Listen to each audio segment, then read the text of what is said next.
Assalamualaikum warahmatullahi wabarakatuh. Saya Nur Atira binti Anwar dari kelas EM5A akan menerangkan tentang conventional logic circuit.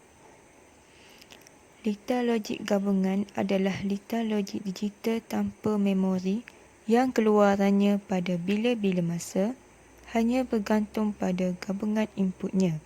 Tidak seperti lita logik berurutan yang outputnya bergantung kepada kedua-dua input, semasa dan keadaan keluaran sebelumnya yang memberi mereka beberapa bentuk memori.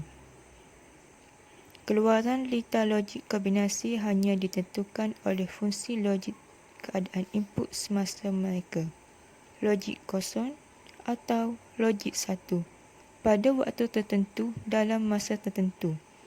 Hasilnya adalah bahawa rangkaian logik gabungan tidak mempunyai maklum balas dan perubahan pada isyarat yang ditetapkan pada inputnya akan berlangsung memberi kesan kepada output. Dengan kata lain, dalam lita logik gabungan, output bergantung pada setiap masa dan gabungan inputnya. Oleh itu, lita gabungan tidak dapat dilupakan. Oleh itu, jika salah satu keadaan input berubah kepada dari 0 hingga 1 atau 1 hingga 0, begitu juga output yang dihasilkan seperti lita logik gabungan.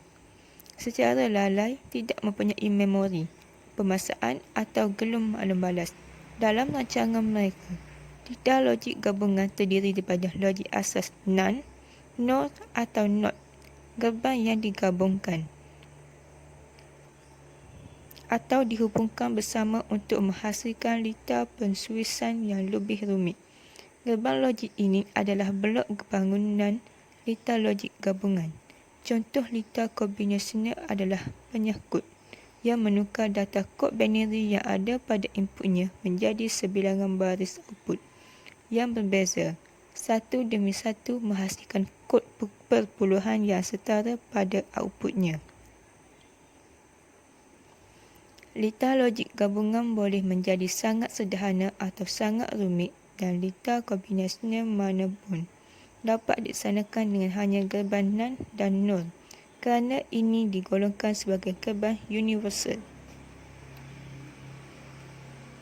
Tiga kaedah utama untuk menentukan fungsi rangkaian logik gabungan adalah algebra Boolean. Ini membentuk ungkapan algebra yang menunjukkan operasi lita logik untuk setiap pemboleh ubah input sama ada betul atau salah yang menghasilkan output logik satu. Tabel kebenaran. Jadual kebenaran menentukan fungsi gerbang logik dengan menyediakan senarai ringkas yang menunjukkan semua keadaan output dalam bentuk jadual untuk setiap kemungkinan kombinasi pemboleh ubah input yang dapat dihadapi oleh gerbang. Diagram logik. Ini adalah gambaran grafik lita logik yang menunjukkan pendawaian dan sambungan setiap gerbang logik individu yang diwakili oleh simbol grafik tertentu yang menerapkan lita logik. Oleh kerana lita logik kombinasional terdiri dari gerbang logik individu sahaja, mereka juga boleh dianggap sebagai lita membuat keputusan. Dan logik gabungan adalah mengenai menggabungkan gerbang logik bersama-sama untuk memproses dua atau lebih isyarat untuk menghasilkan sekurang-kurangnya satu isyarat output mengikut fungsi logik setiap pintu logik. Lita kombinasi biasa yang dibuat dari gerbang logik individu yang menjalankan aplikasi yang diinginkan termasuk multiplexer, demultiplexer, encoder, decoder, full and half adders. Salah satu penggunaan logik gabungan yang paling biasa adalah dalam rangkaian jenis multiplexer dan demultiplexer. Di sini, pelbagai input atau output disambungkan ke garis isyarat biasa dan gerbang logik digunakan untuk menyangkut alamat untuk memilih satu input data atau switch output. Multiplexer terdiri daripada dua komponen yang berasingan, decoder logik dan beberapa switch keadaan pekerja. Tetapi sebelum kita dapat membincangkan multiplexer, decoder dan demultiplexer dengan lebih terperinci, Pertama, kita perlu memahami bagaimana peranti ini menggunakan suis keadaan pepejar dalam reka bentuk mereka. Suis keadaan pepejar beranti logik TTL standard yang terbuat dari transistor hanya dapat melewati arus isyarat dalam satu arah sahaja, menjadikannya peranti unidirectional dan tiruan suis atau relay elektromechanical conventional. Walau bagaimanapun, beberapa peranti pensuisan CMOS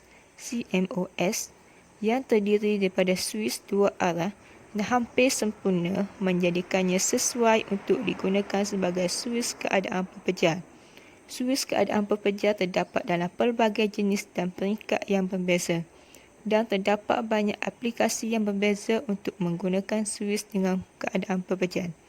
Mereka pada asasnya boleh dibahagi kepada tiga kumpulan utama yang berbeza untuk menukar aplikasi, dan di bahagian logik gabungan ini, kita hanya akan melihat jenis suis analog, tetapi prinsipnya sama untuk semua jenis termasuk digital. Aplikasi suis keadaan pepejar, suis analog, digunakan dalam peralihan data komunikasi, peralihan isyarat, video dan audio, data kawalan isomersi dan proses. Suis digital, penghantaran data berkelajuan tinggi, peralihan dan peralihan isyarat, internet, LAN, USB dan penghantaran siri. Suis kuasa, bekalan kuasa dan aplikasi beralih daya siaga, umum, peralihan volta dan arus yang lebih besar. Suis dua hala analog. Suis analog atau analog adalah jenis yang digunakan untuk menukar data atau arus isyarat semasa berada dalam keadaan on dan menyekatnya ketika berada dalam keadaan off.